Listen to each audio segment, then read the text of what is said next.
This seam sample is a basted seam sample. The purpose of a basted stitch is to temporarily hold two pieces of fabric together. It is used in gathering of fabric up at the top of the skirts. It is used when you are creating a skirt like this one and you're folding and placing your pleats in place, and then you baste them across the top just to hold them in place until you're ready to sew this to the skirt top. We are going to practice basting with this pattern piece number 1. We're pretending this is the front of a dress. This is a bodice front. And then we are going to make straps, and we are going to baste them to the top of our dress.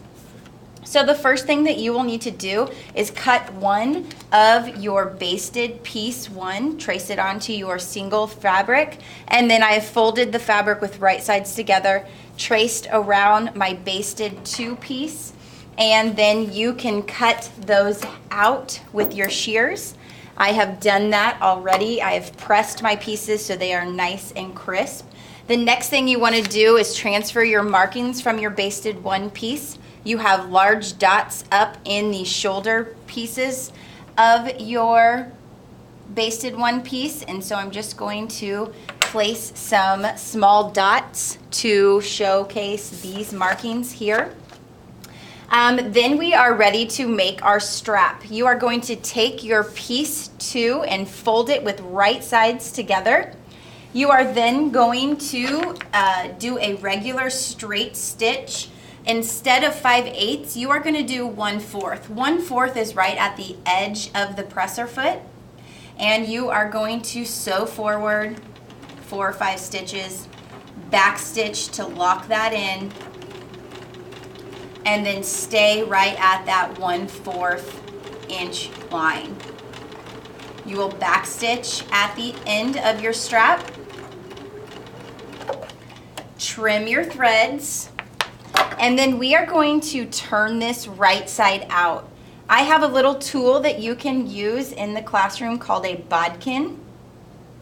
And in order to use the bodkin, you have to thread it through your strap, hook it onto the end of your strap,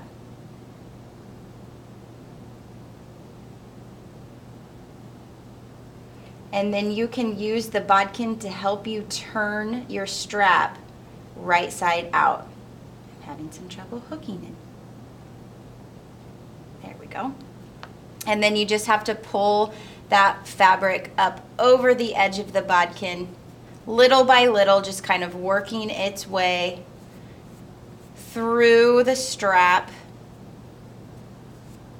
And once you kind of see the edge of the bodkin, you can grab that one, unhook your bodkin, and kind of turn your strap right side out. All right.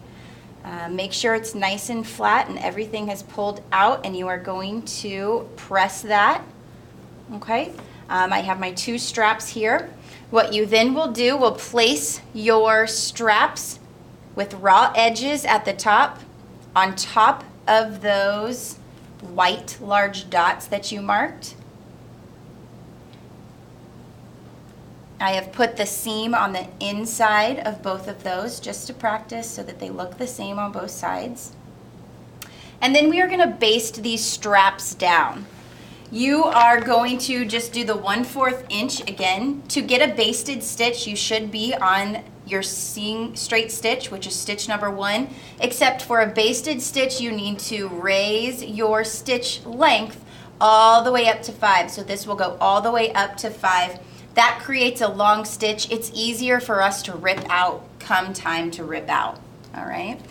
So I'm just going to lower my presser foot on basted stitches. They're temporary. We're going to be ripping them out, so you do not have to backstitch on a basted stitch.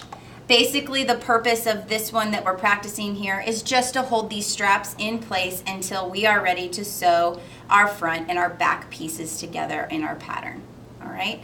So you're just going to lower your presser foot and baste those straps into place, and you will trim your threads, and you will see that I have attached both straps that eventually will come be the front of a little dress or shirt.